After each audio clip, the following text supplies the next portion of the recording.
तो क्लास को शुरू करने से पहले आपको बता दें कि लास्ट क्लास में जब हम लोग स्टोइकियोमेट्री पढ़ रहे थे तो उसका इंट्रो लिया, उसके बारे में बातचीत की, मास मास रिलेशनशिप के बारे में पढ़ा, वॉल्यूम वॉल्यूम रिलेशनशिप के बारे में पढ़ा, मास वॉल्यूम की भी बात थी। कोई बात नहीं रमन, कंट्रोल करो, पावर का ऐसा ही है आज। ठीक है, बताना यह है कि आज हम लोग जिस चीज को पढ़ेंगे वो होगा last topic of this chapter. मतलब टॉपिक वाइज लास्ट टॉपिक है। इसके बाद हम लोग चलेंगे फर्स्ट टॉपिक में, जहां से ये चैप्टर शुरू करना होता है और वहां जाकर खत्म करेंगे। और इस टॉपिक का नाम क्या बताया था? Laws of chemical combination. लेकिन आज जिसको पढ़ने वाले वो है लिमिटिंग रिएजेंट। बहुत बहुत इम्पोर्टेंट टॉपिक। इससे क्वेश्चंस आपके स्कूल के एग्जाम्स में रहने ही रहने हैं। तो क्या कुछ करना है वो आप इस तरह से जरा देखो, फिर मैं थोड़ी देर में इसको मिटा ही दूंगा, आप पहले इसको देखो। सपोज क्लास 10 के एक रिएक्शन की बात करते हैं कि नाइट्रोजन का रिएक्शन हाइड्रोजन के साथ करवाया और हमें मिला है क्या? NH3 ammonia. ऐसे नजरों से देखने से कोई फायदा नहीं है, इधर ध्यान देते रहो।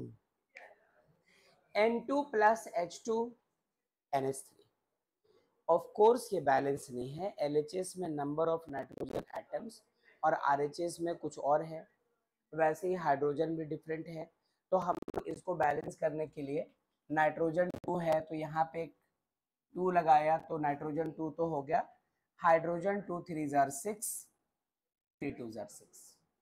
तो मेरा कहना यह है कि हम लोग क्लास 10 में भी इस तरह से बैलेंस किया करते थे, हीट एंड ट्रायल मेथड से। तो आप देखो यहाँ पे N2 का कोएफिशिएंट 1, N2 का स्टोइकियोमेट्रिक कोएफिशिएंट 1 है। नाम दिया था इसका, याद होगा हम लोगों को।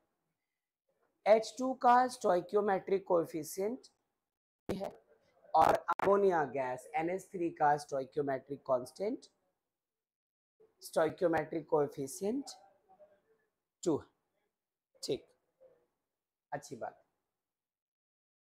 तो इसी फॉर्मेट में हम लोग यदि ऐसा रिएक्शन लिखें जैसे 1 molecule of N2 reacts with 3 molecules of H2 to give 2 molecules of NH3। पिछले क्लास में एक और बात कह रहा था कि पढ़ते पढ़ते आपको केमिस्ट्री ऐसी आजादी देती है कि आप इसे 1 mole of nitrogen reacts with 3 moles of hydrogen to give 2 moles of ammonia, ऐसा भी पढ़ सकते हो। हालांकि चीज कुछ और है, हम लोग करते हैं बातचीत। तो लेट अस, ध्यान से देखना, let us consider a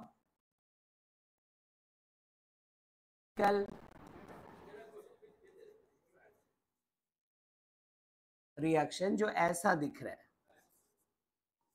A of reactant capital A plus B of reactant capital B, और इससे हमें मिल पा रहा C of product capital C and D of product capital D।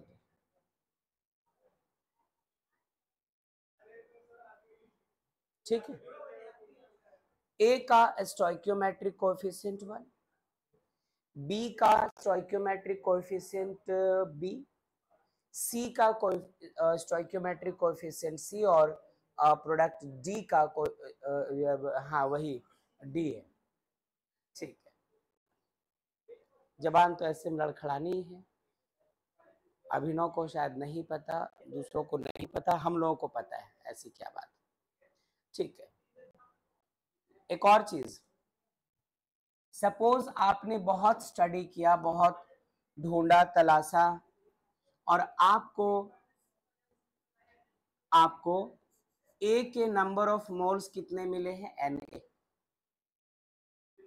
Na. Na depicts the number of moles of reactant A. B के कितने number of moles है, Nb. C के कितने नंबर ऑफ मोल्स है, Nc. और D के कितने number of moles है, Nd.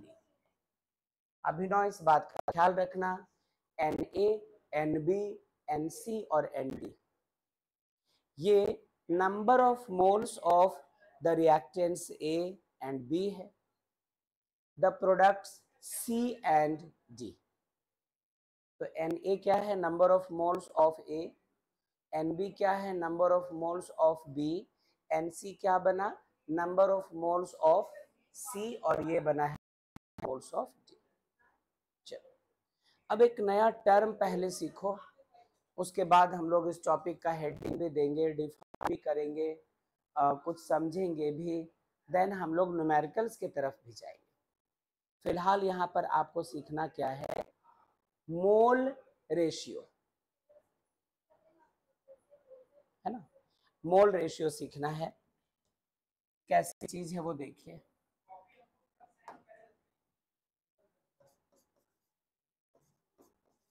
मोल रेशियो सीखना है, ये होगा number of moles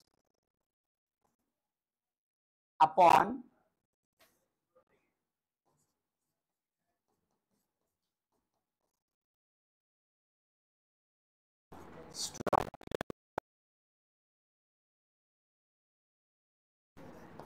coefficient. LHS में हमारे पास दो रिएक्टेंट्स हैं A और B. RHS में हमारे पास दो प्रोडक्ट्स हैं C एंड D. तो हम लोग यदि ऐसा करें कि किसी भी रिएक्टेंट या प्रोडक्ट के नंबर ऑफ मोल्स को ऊपर रखें, हाँ, नंबर ऑफ मोल्स को ऊपर रखें और उसी के स्टोइकियोमेट्रिक को से डिवाइड करना, तो जो रेशियो आएगा उसे हम तुम कहेंगे मोल रेशियो. और इसका छोटा मोटा काम नहीं है, आज का पूरा खेल यही खेलने वाला है. इसका मतलब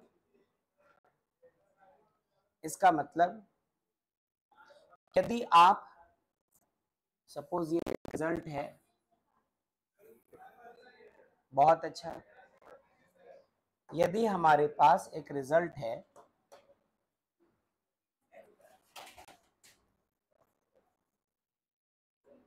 mole ratio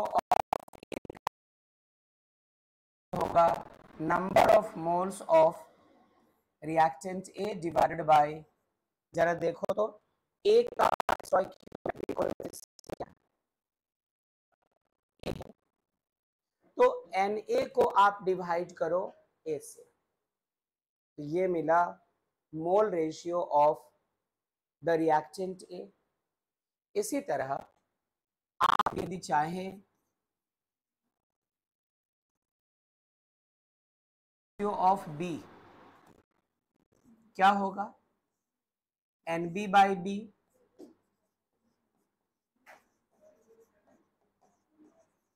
mole ratio of C क्या होगा, Nc बाई C. और मोल रेशियो ऑफ B ये क्या होगा, Nd बाई स्मॉल d. किसी भी पर्टिकुलर रिएक्टेंट या प्रोडक्ट के नंबर ऑफ मोल्स को ऊपर रखो, उसी के स्टोइकियोमेट्रिक कोएफिशिएंट से डिवाइड करो बैलेंस्ड रिएक्शन के केस में, तो इस तरह से जो रेशियो आ रहा उसे हम लोग कह रहे हैं मोल रेशियो. अब आइए टॉपिक की बात करते हैं जरा कि हम लोगों को पढ़ना क्या है. हम लोगों को पढ़ना क्या है, हम लोगों को पढ़ना है हम लोगों को हाँ, यू कैन, हाँ, हम लोगों को पढ़ना. तब तक ये मक्खी भी यहाँ कुछ लिख रही है है ना। यहाँ येलो में कुछ लिख चुकी है, रेड में कुछ लिख रही है। चलो देखते हैं आखिर ये हमें कुछ बताना चाहती है या क्या। तो जिस चीज को हमें पढ़ना है बच्चों, वो टॉपिक है लिमिटिंग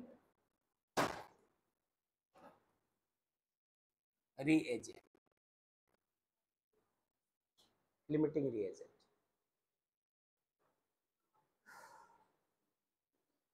किसी भी केमिकल रिएक्शन में एरो मार्क से पहले एलएचएस में जो चीजें होती हैं उसको हम लोग कहते हैं रिएक्टेंट्स। आरएचएस में जो चीजें मिल रही होती उसको कहते हैं हम लोग प्रोडक्ट्स। तो यदि हम लोग रिएक्टेंट्स एंड प्रोडक्ट्स की बात करें तो प्रोडक्ट्स को तो खैर छोड़ दो, लिमिटिंग रिएजेंट की यदि बात करें तो ये होता किस तरह की चीज है।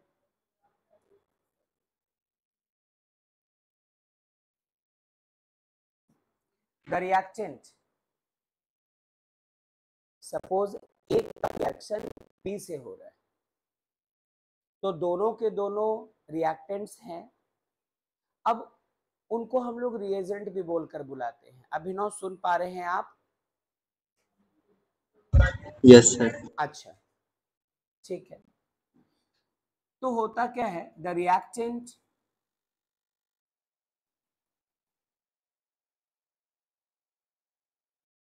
which is consumed first and limits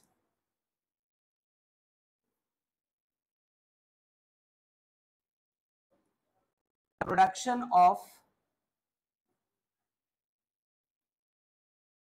products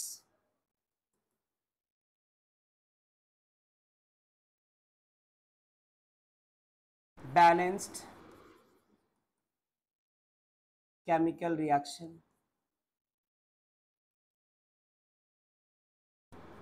is called limiting reagent।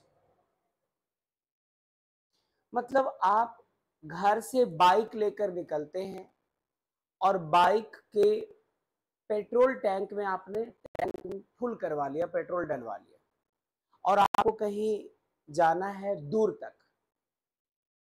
Highway में चलते चलते पता नहीं चला कि किस वक्त पेट्रोल खत्म हो गई, बाइक अभी भी बची हुई है, पेट्रोल हो गई क्या खत्म। मतलब पेट्रोल और बाइक के इंजन के बीच का रिएक्शन बंद। मतलब वो जो चल रही थी बाइक, रिएक्शन की वजह से वो अब चलना बंद कर गई। तो ओवरऑल बाइक और पेट्रोल दो चीजें मिलकर आपको एक जगह से दूसरे जगह पहुंचा रही थी, डिस्टेंस कवर करवा रही थी। अब आगे आप डिस्टेंस कवर नहीं कर सकते, है ना। यदि बाइक को आप धक्का मार कर ले जाए तो बात अलग है, कितनी ही दूर जाएंगे। तो दैट्स वाई यहाँ पे बाइक है जो बची रह गई और पेट्रोल है जो पहले खत्म होने की वजह से कहलाएगा limiting reagent. Out of to reactants जो पहले खत्म हो जाए, जिसकी वजह से रिएक्शन रुक जाए, हम लोग उस वाले रिएक्टेंट को कहा करेंगे लिमिटिंग रिएजेंट। लिमिटिंग रिएक्टेंट भी कह सकते हैं, फिलहाल जैसे टॉपिक कह रहा है तो लिमिटिंग रिएजेंट कहा। ओके, यहां पर इसलिए ऐसा एक एग्जांपल चुना। अब A moles of A reacts with B moles of B to give C moles of C and D moles of D। ये तो है ही, ये तो है। इसके अलावे यहां पर फिर क्या है, जब A B C D को आप मोल्स कह रहे हैं तो Na Nb Nc और Nd इनको फिर मोल क्यों कह रहे हैं हम लोग? किसी एक चीज को कहना चाहिए था, ये क्वेश्चन अराइज होता है। तो ये जो Na Nb Nc Nd है बच्चों, ये एग्जैक्टली हम लोग अलग से कैलकुलेट करेंगे। और कैलकुलेट करेंगे मतलब number of moles equals to given mass by molar mass. किसी भी कंपाउंड का निकाला करते थे बीते दिनों जब हम लोग molarity, molality, mole fraction, normality ये सब पढ़ रहे थे, तो बार बार नंबर ऑफ मोल्स कैलकुलेट करने की जरूरत पड़ती थी। और नंबर ऑफ मोल्स कैसे कैलकुलेट करते थे हम लोग? मास बाय मोलर मास। ये वो है, ABCD actually number of moles नहीं है, आपको पहले भी बताया था, ये इनके स्टोइकियोमेट्रिक कोएफिशिएंट्स है, बट पढ़ते वक्त केमिस्ट्री ऐसी इजाजत देता है कि आप इसको वैसे पढ़ दे, वरना A molecules of A, B molecules of B, that's it. अब बात आती है इस पर क्वेश्चंस कैसे मिलेंगे आपको, यदि लिमिटिंग रिएजेंट नाम की कोई चीज है, क्वेश्चंस कैसे मिलेंगे? एक रिएक्शन दे दिया जाएगा, एक रिएक्शन आपके सामने रख चुकेंगे वो लोग, और वो कह देंगे कि LHS में ये दो चीजें हैं, बताओ इन दोनों में से कौन लिमिटिंग रिएजेंट होगा, कौन पहले खत्म होगा। अब आपको पहचानना है।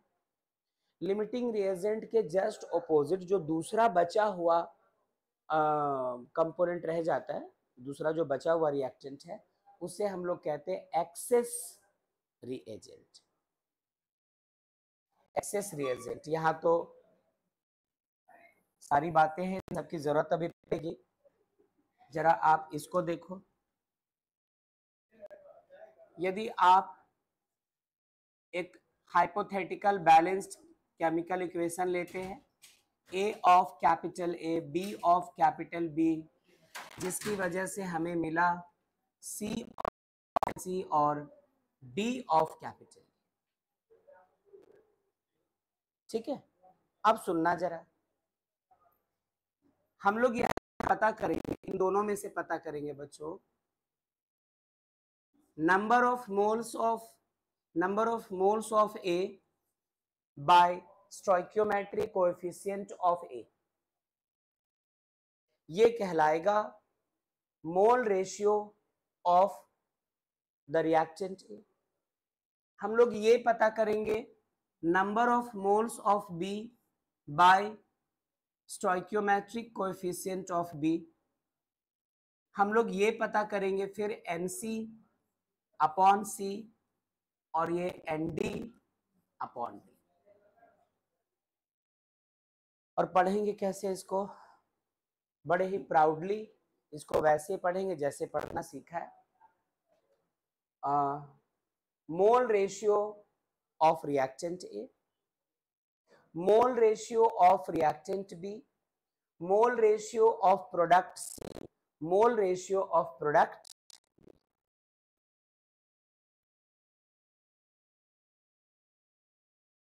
तो चारों के बारे में बात हो गई, लेकिन वो जो लिमिटिंग रिएजेंट की बात है वो इन्हीं दोनों में से कोई होगा।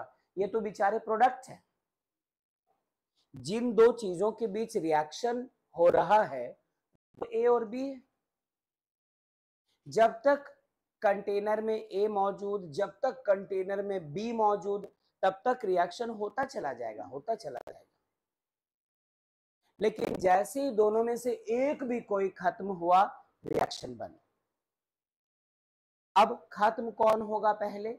जिसकी क्वांटिटी कम होगी, जिसका अमाउंट कम होगा, जिसका कंसंट्रेशन कम होगा, या यूं कह दे, इस सेक्शन में आप यूं कह दे, जिसका मोल रेशियो कम होगा, जिसका मोल रेशियो कम होगा।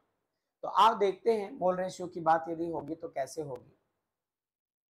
सबसे पहली बात, ये दोनों इक्वल नहीं होंगे बेटा,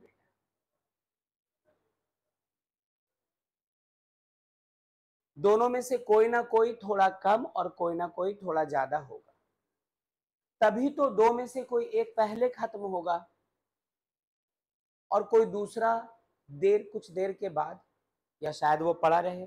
जब रिएक्शन ही बंद हो गया तो फिर वो बचेगा ही नहीं। अच्छा, अब आप इसमें दो केसेस ले लो, दो केसेस ले लो। सपोज हम लोग इधर बात करते हैं केस 1 की, और इधर बात करेंगे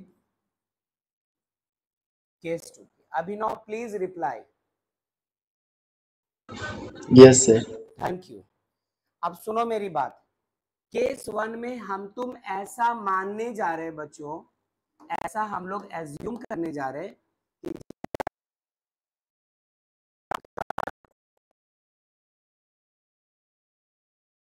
A का मतलब Na को A से डिवाइड किया और मोल रेशियो निकाला बी का, मतलब एनबी को बी से डिवाइड किया, जस्ट सपोज कि इसका आंसर छोटा आया और इसका आंसर बड़ा, ये डिवाइड होने पर आंसर दे गया 5 और ये डिवाइड होने के बाद आंसर दे गया 10, तो मोल रेशियो ऑफ ए हमारा लेस हुआ और मोल रेशियो ज्यादा हो गया। तो मुझे आपसे कहना है कि इसी तरह से आप पहचानोगे कि ए और बी में से कौन लिमिटिंग रिएजेंट है और कौन एक्सेस रिएजेंट। क्या मतलब आप अच्छे से देखें, ये जो चीज है हमारा, ये हुआ लिमिटिंग रिएजेंट, जिसको शॉर्टली कैसे दिखा सकेंगे, एल आर से। और ये जो दूसरी चीज हमें दिखाई पड़ रही है एनबी बाई बी, जिसका वैल्यू ज्यादा आया, जिसका रेशियो थोड़ा बड़ा आया, एनबी बाई बी, इसको कहा access reagent। E for access, R for reagent। कोई भी इसको ईस्टर्न रेलवे नहीं सोचेगा, है ना, नहीं तो सोचने को तो सोच सकते हैं ऐसा क्या। ओके, ये पहचान हो गई। तो एक क्वेश्चन ऐसा बनेगा बेटा, आपको सिंपली एक केमिकल रिएक्शन दे चुकेगा, कभी बैलेंस्ड और कभी अनबैलेंस्ड। बैलेंस्ड है तो अच्छी बात है, वरना आपको बैलेंस करना ही पड़ेगा।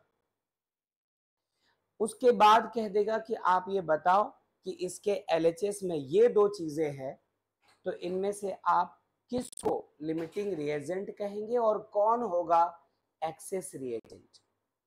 रिएजेंट है क्या, वही जो ए और बी है जिनको आपने रिएक्टेंट कहा था, है ना। हालांकि जब आप ऑर्गेनिक केमिस्ट्री में जाएंगे, केमिकल रिएक्शंस के मैकेनिज्म पढ़ेंगे, तो आपको ये बताया जाएगा कि ए और बी दोनों में से कोई एक पहले अटैक करता है, वो रिएजेंट कहलाता है।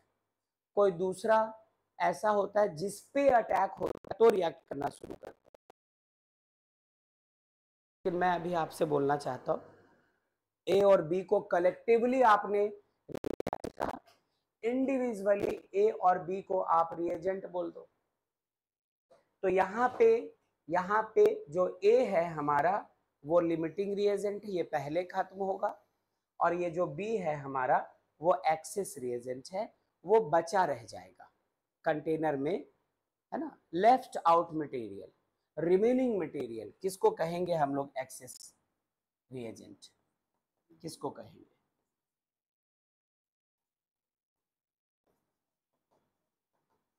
द रिमेनिंग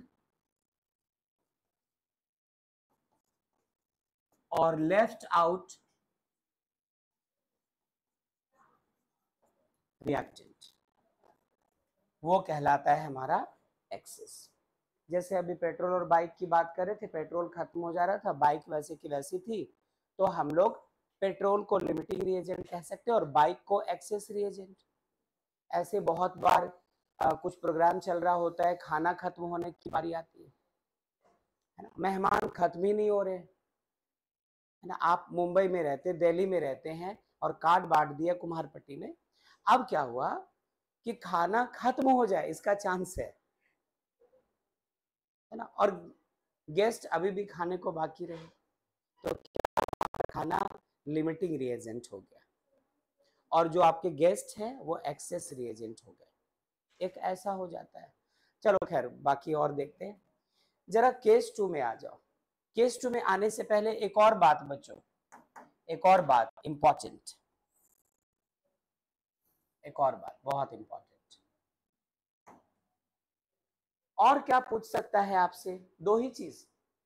पहला तरीका, कोई इक्वेशन देकर, चाहे वो बैलेंस्ड हो या अनबैलेंस्ड हो, आपसे ये पूछे कि इनमें से कौन सा लिमिटिंग रिएजेंट है, कौन सा एक्सेस रिएजेंट है, वो दूसरा दूसरा वैसा ही वो रिएक्शन दे दे, उनमें से किसी एक रिएक्टेंट का जो मास है वो बता दे आपसे, और आपसे पूछे कि बताओ प्रोडक्ट में जो सी बन रहा उसका मास कितना होगा, प्रोडक्ट में जो गैस डी बन रहा उसका वॉल्यूम कितना होगा।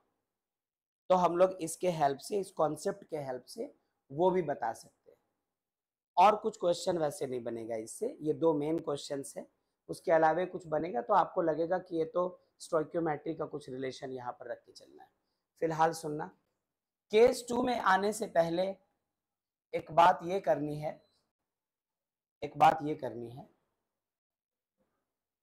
कि जैसे ही फैसला हो जाए कि लिमिटिंग रिएजेंट हमारा कौन है,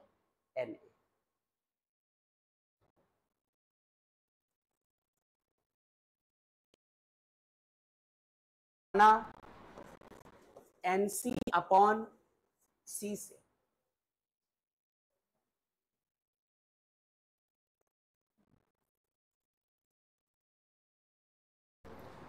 या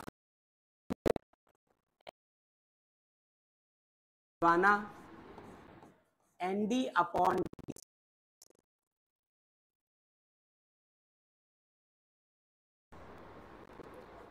तो इससे फायदा क्या होगा, मेरी बात सुनना। सपोज ए का कुछ मास गिवन है और ए का आपने मोलर मास पता किया, तो मास बाय मोलर मास करने पर आपको Na मिल जाएगा, number of moles of A, Na मिल जाएगा, क्योंकि Na बड़ी आसानी से आप पता कर लोगे, गिवन मास बाय मोलर मास। अब ए का मास कुछ ना कुछ क्वेश्चन में दे रखा है, नहीं देगा तो कुछ और उपाय रहेगा उसका।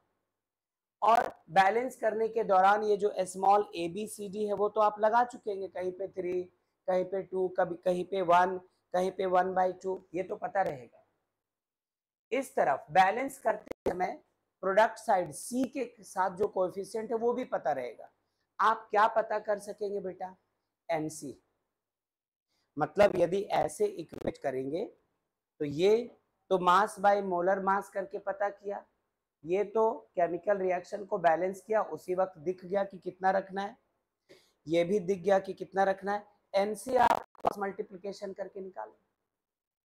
अब सपोज करो एनसी कोई सॉलिड प्रोडक्ट जिसके मास की बात करनी, ध्यान से समझ फोकस रखिएगा, जिसके मास की बात करनी है तो आप इसका मास निकाल सकते हो।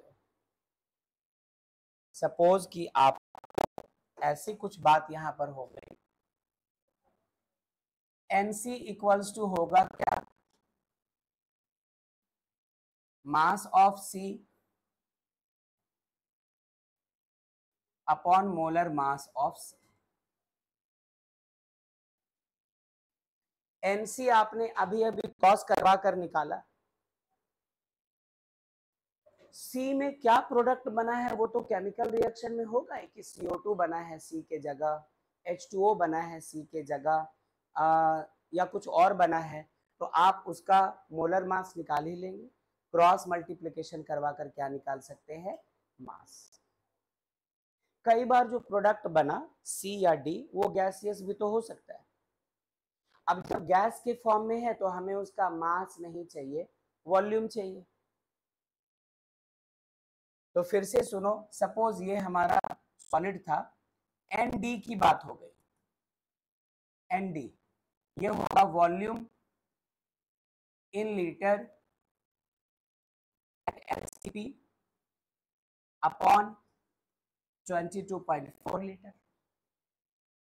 मोल कॉन्सेप्ट में पढ़ा था इसको। किसी भी चीज के वॉल्यूम को 22.4 लीटर से डिवाइड करते तो हमें उसके नंबर ऑफ मोल्स मिलते हैं, है ना।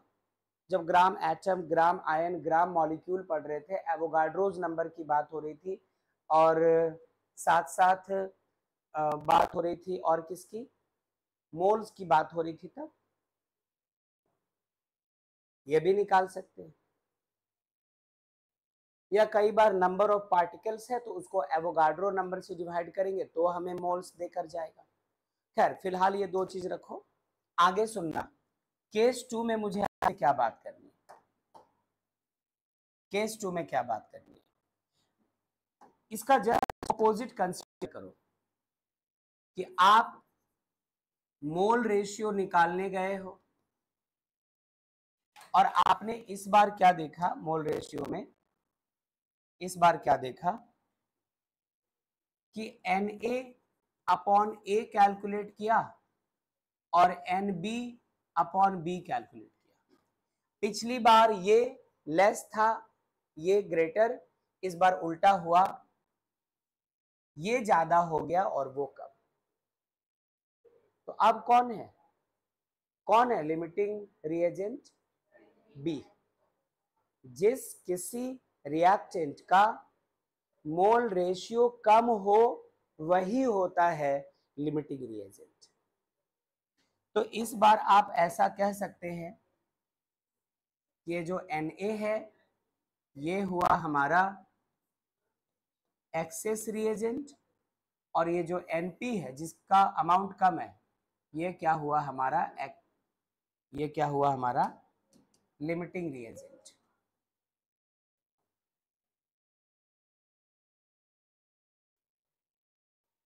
यदि इस बार आपको पता चल चुका है कि बी है लिमिटिंग रिएजेंट, तो जब वो आरएचएस में प्रोडक्ट साइड में किसी भी प्रोडक्ट का मास या वॉल्यूम पूछे तो इस बार आप उसका इक्वेट Na/A से मत करवाना। यहाँ देखो लिमिटिंग रिएजेंट A था, इसलिए C का जो मोल रेशियो था और D का मोल रेशियो था उसका हम लोगों ने उसको इक्वेट किसके साथ करवाया था, लिमिटिंग रिएजेंट के मोल रेशियो से। अब हमारा लिमिटिंग रिएजेंट चेंज हो चुका है, B बन चुका है, ऐसा हम लोगों ने माना है। तो इस केस में आप इक्वेट किसको करवाएंगे, mole ratio of B upon B को,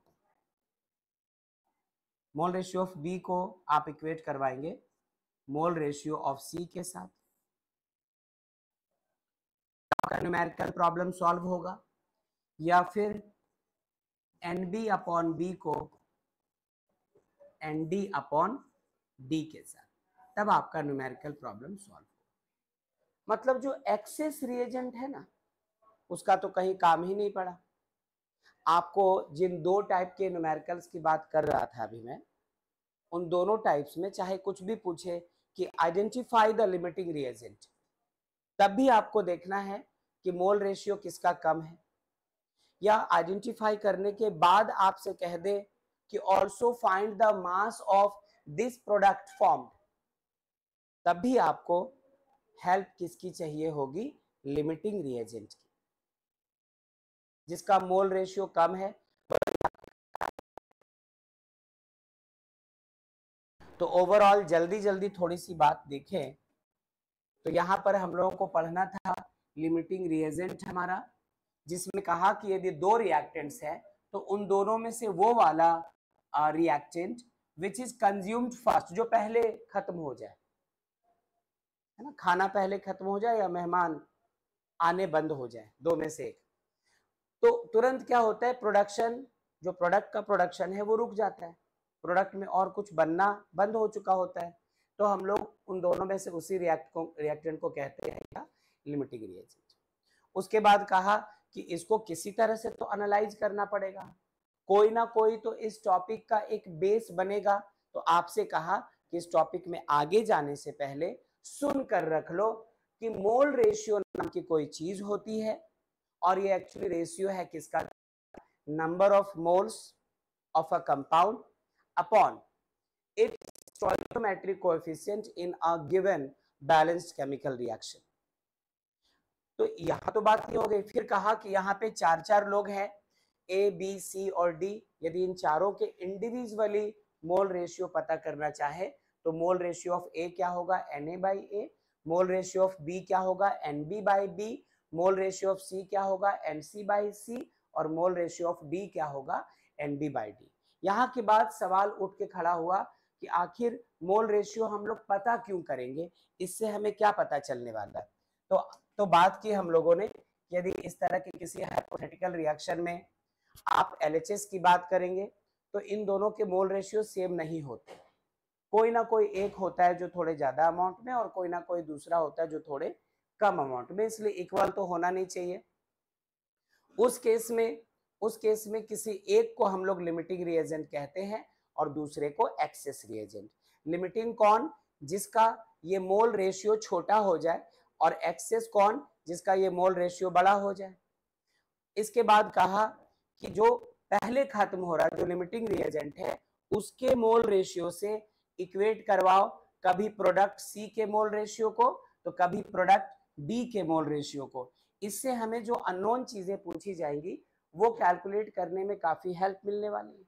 और वैसे ही यदि सिचुएशन रिवर्स कर दे हम लोग कि हमारा जो लिमिटिंग रिएजेंट है वो ए ना होकर बी हो जाए, तो सी और डी के मोल रेशियो को इक्वेट भी किससे करवाएंगे हम लोग? बी के मोल रेशियो से। देखो ए की बात बंद हो गई क्योंकि ए यहाँ पर क्या हो चुका है? एक्सेस रिएजेंट, और सारा खेल किसके आसपास खेला जाएगा? लिमिटिंग रिएजेंट के आसपास। ठीक है, तो ये कुछ कहानी यहाँ पर ऐसे है। तो मैं उम्मीद करता हूं कि आपने देखा होगा। अभिनव एक आवाज दे दीजिए प्लीज। Yes sir.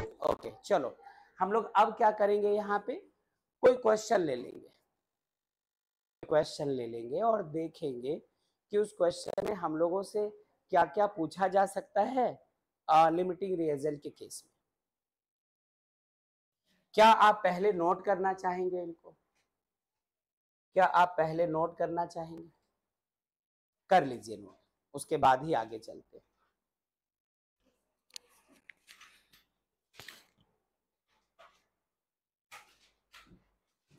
क्वेश्चन ले हम लोग एक,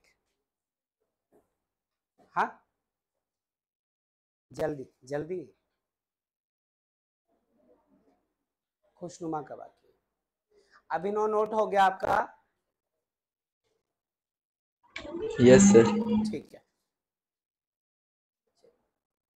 हुआ खुशनुमा? यस बोल चुकी। लो क्वेश्चन देखना और सॉल्व आपको ही करना है।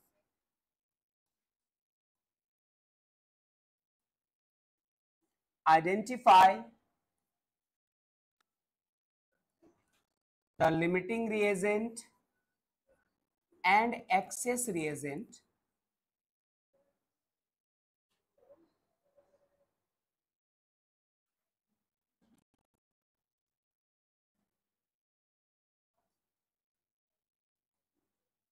in the following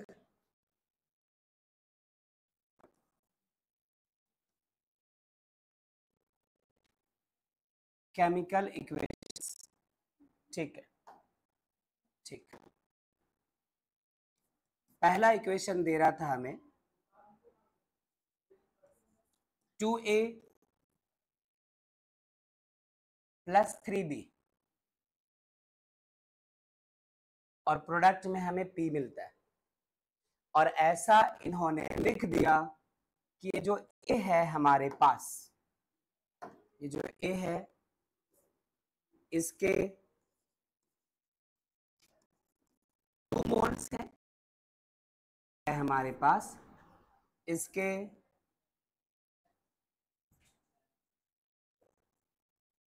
9 मोल्स है। ये पहला क्वेश्चन।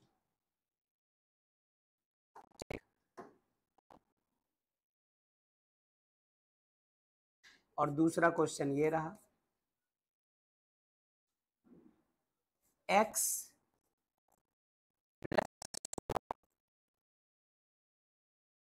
मिल रहा,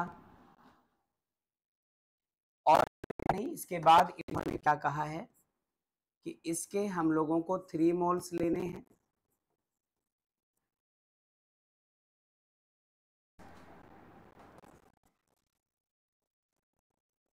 फोर मोल्स है बस। कोई असली केमिकल रिएक्शन नहीं देकर हाइपोथेटिकल नकली टाइप का रिएक्शन दिया हुआ है, और इनको देखकर हमें चेक करके बताना है। ये जब फर्स्ट रिएक्शन देखेंगे तो इसमें लिमिटिंग रिएजेंट कौन और एक्सेस रिएजेंट कौन, और सेकंड केस में भी ये क्या बात। तो सुनना, देखिएगा रमन, गौर करना। अभिनव ध्यान दीजिएगा।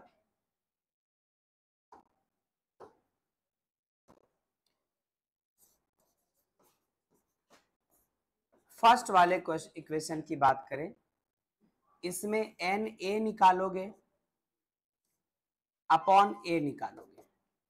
एन ए दे चुका है, नंबर ऑफ मोल्स ऑफ ए दे चुका है 2, और इस ए का कोएफिशिएंट स्मॉल ए भी कितना है, कितना, 1 आया। जरा इसकी बात करो, number of moles of B by stoichiometric coefficient, तो एन बी, इसके नंबर ऑफ मोल्स कितने हैं 9, और बी क्या दे रखा था इसके साथ, तो हमें यहां पर ये पता चल रहा है, हमें ऐसा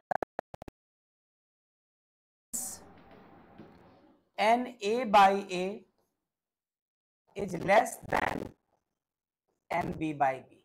चेक कीजिए, एन ए बाई ए कितना आया, सिर्फ 1, और एन बी बाई बी कितना आया 3, तो ये हमारा छोटा वैल्यू दे रहा है और ये हमारा बड़ा वैल्यू। तो जिसका मोल रेशियो कम होता है वही लिमिटिंग रिएजेंट होता है। तो यहाँ पर ये जो चीज है हमारा, ये लिमिटिंग रिएजेंट हो गया हमारा, और ये क्या हो गया, एक्सेस रिएजेंट। तो लिमिटिंग रिएजेंट हुआ और एक्सेस रिएजेंट कौन हुआ, हमारा बी। ठीक है, समझ चुके हो तो दूसरा आप खुद ट्राई कर सकते हैं, दूसरा खुद देखो।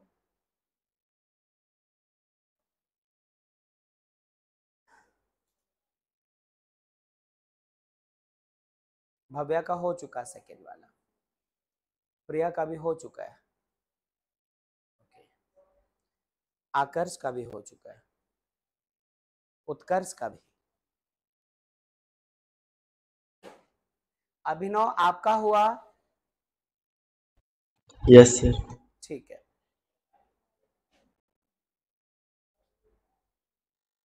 अगले क्वेश्चन की तरफ चलेंगे।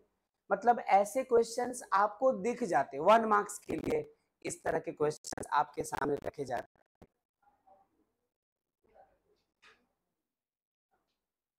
सुमन समझ पाए, रमन,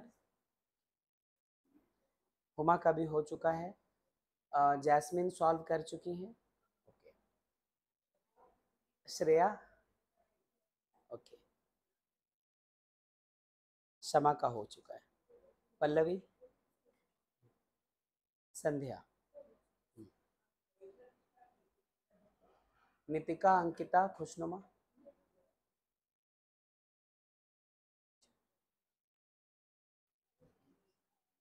नेक्स्ट क्वेश्चन की तरफ चले।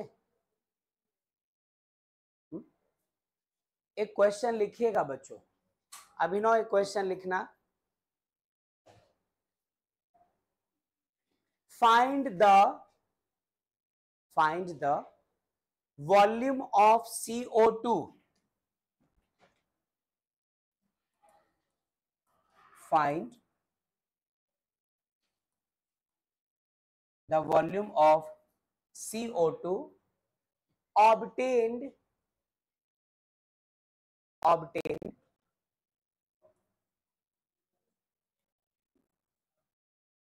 at standard temperature and pressure by the complete decomposition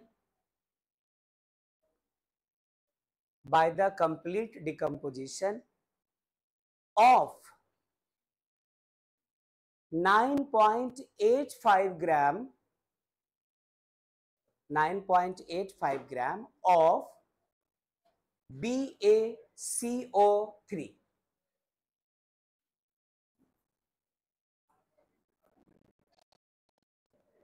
by complete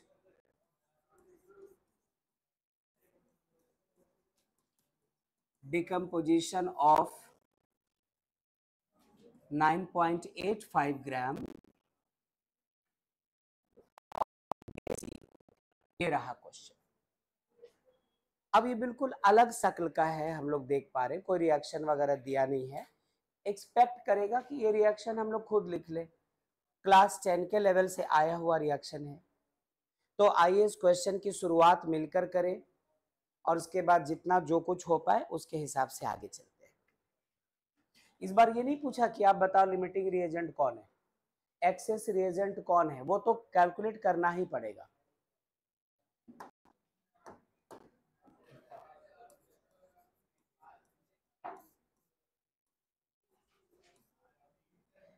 सबसे पहले इसकी बात करो,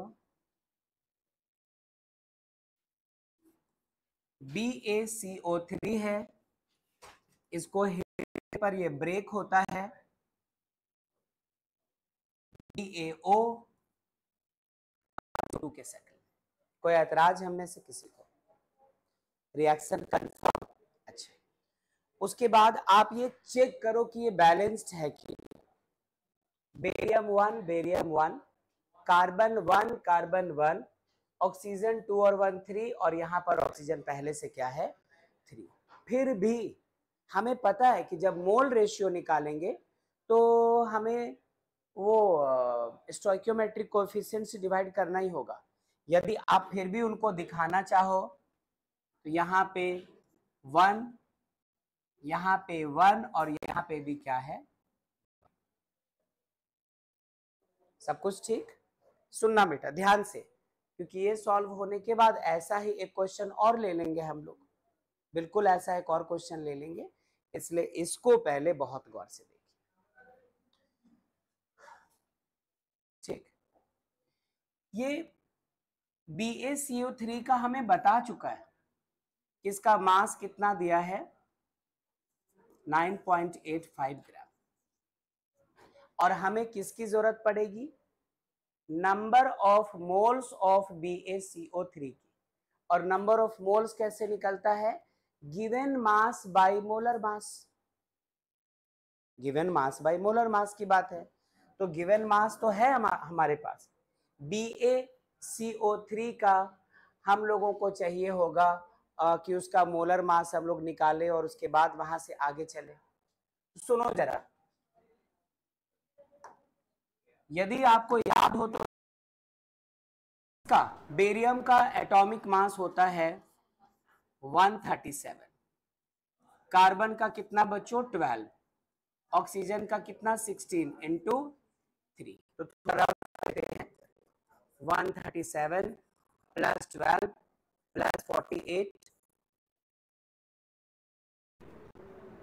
9 कितना 197, पक्का श्योर, मतलब ये आ गया है 197। जानबूझकर ऐसा किया।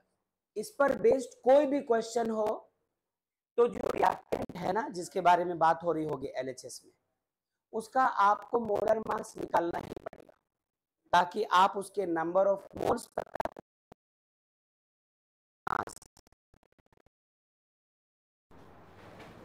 ठीक, तो therefore number of moles of A नहीं, number of moles of BaCO3 होता क्या है, मास बाय मोलर मास। क्या इसका मास दे रखा है 9.85, मोलर मास क्या है बच्चों 197,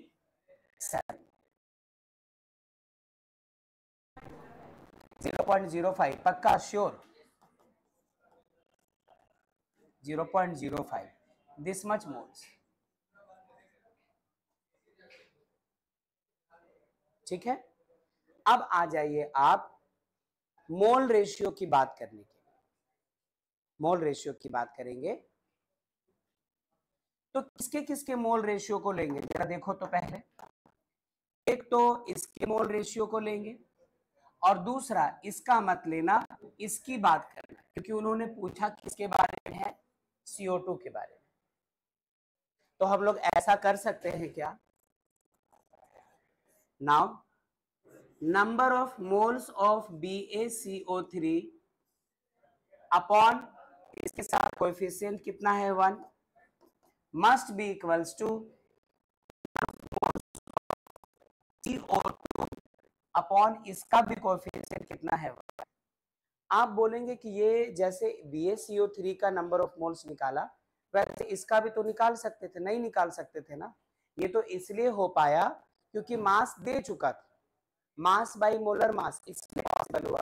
CO2 का तो मास गिवन नहीं है कितना ग्राम बना, वो तो आपको पता करना है। दैट्स वाई हम लोग यहाँ पे ये मोल रेशियो वाली कॉन्सेप्ट लगा रहे हैं। अब तुम ही बताओ number of moles of BaCO3 कितना है 0.05 upon 1 equals to number of moles of CO2 क्या,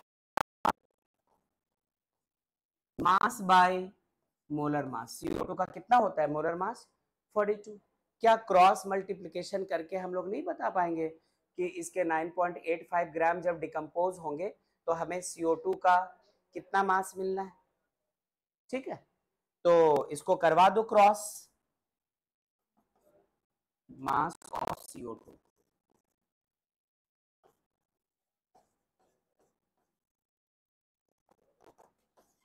0.05 इंटू 44। क्या सॉल्व किसी ने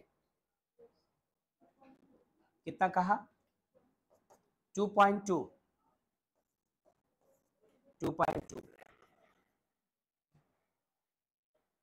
चेक कर लीजिए 2.2 ही आ रहा है या कुछ और आ रहा है, वही आ रहा है।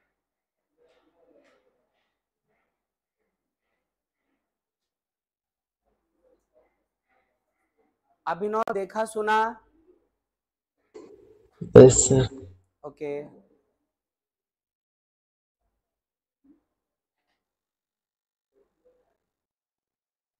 अब इस क्वेश्चन को थोड़ा ऑल्टर करूंगा, थोड़ा चेंज करेंगे लोग मिलकर सेम क्वेश्चन को। पहले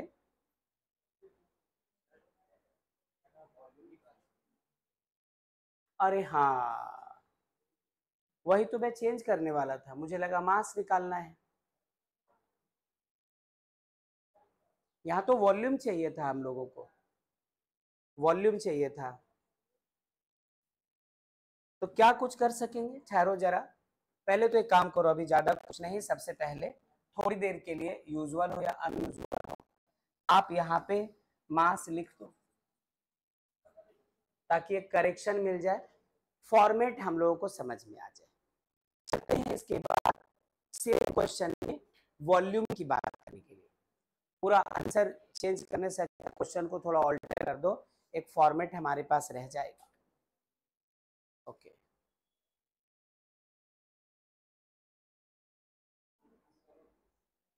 ओके ठीक है, वो लोग तो पीछे चली गई, उनको जहां फायदा दिखा वहां शिफ्ट कर गई।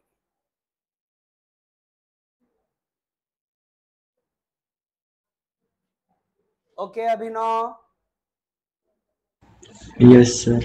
ठीक है, चलो वॉल्यूम निकालते हैं, है ना, वॉल्यूम निकालते हैं। कैसे निकल सकता है वॉल्यूम?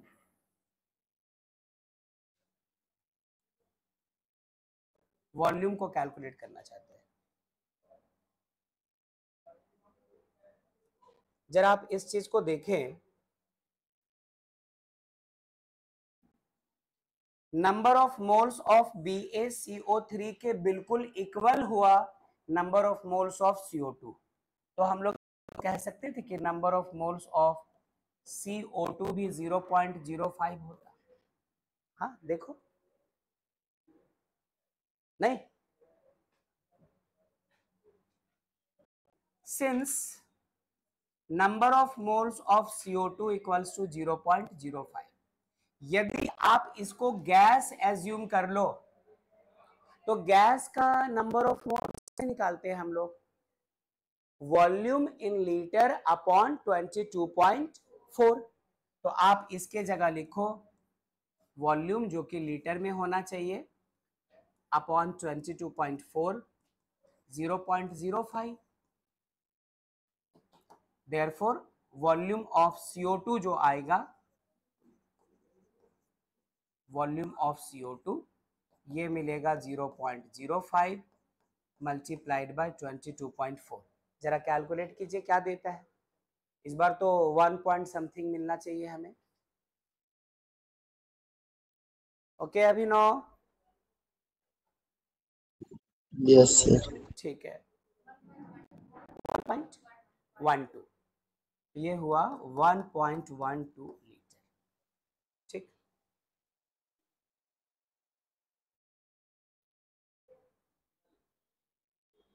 बुक में इस तरह के कई सारे क्वेश्चंस होंगे, आज ही उनको निपट लेना।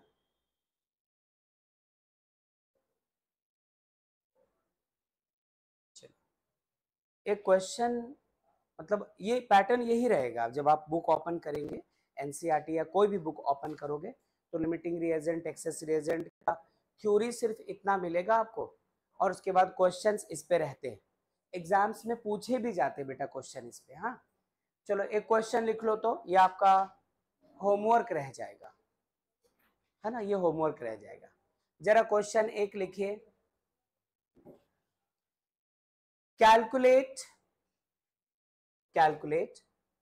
the mass of silver, क्या सिंबल होता है, Ag, silver obtained on, calculate the mass of silver obtained on strongly hitting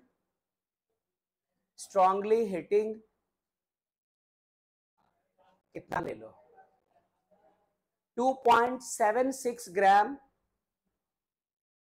2.76 gram of Ag2CO3, Ag2CO3। ठीक है, तो इसमें भी रिएक्शन हम लोग को लिखकर और उसके बाद प्रोसीड करना पड़ेगा। देखो तो इसका रिएक्शन क्या लिखेंगे आप, Ag2CO3 है,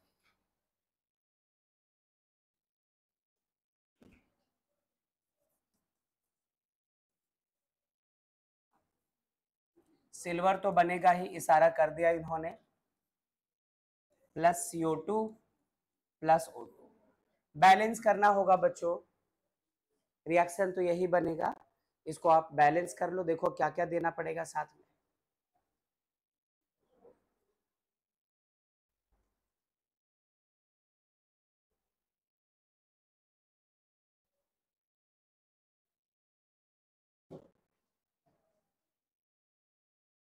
सिल्वर 2 है तो आप यहाँ पे 2 लगा दो।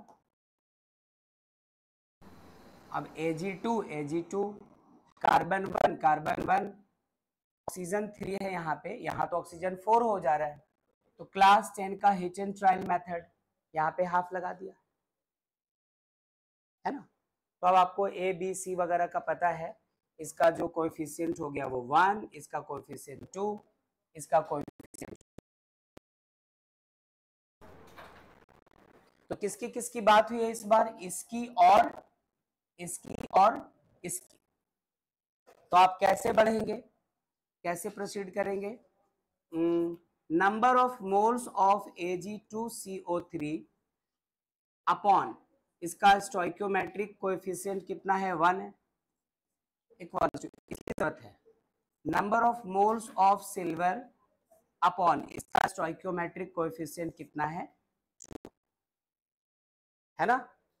अब इसके लिए मास बाय मोलर मास, कितना इसका मास लिखवाया था, Ag2CO3 कितना लिया था, 2.76, ये इसका मास है 2.76, और इसके बाद इसका पता करो सिल्वर का कितना बच्चों, 107 into 2 plus carbon 12, oxygen 16 into 3, तो ये मास बाय मोलर मास करके ये यहाँ से सिल्वर का नंबर ऑफ मोल मिल जाएगा, तो number of moles equals to mass by molar mass करके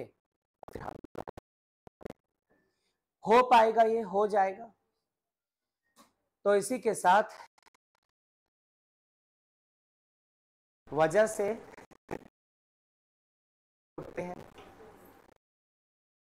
पढ़कर सही सलामत घर भी पहुंचना है, या हवा गश खाकर गिर गए तो मुश्किल होगी। तो आज की क्लास को यही रोकते हैं और मिलते हैं हम लोग अगले क्लास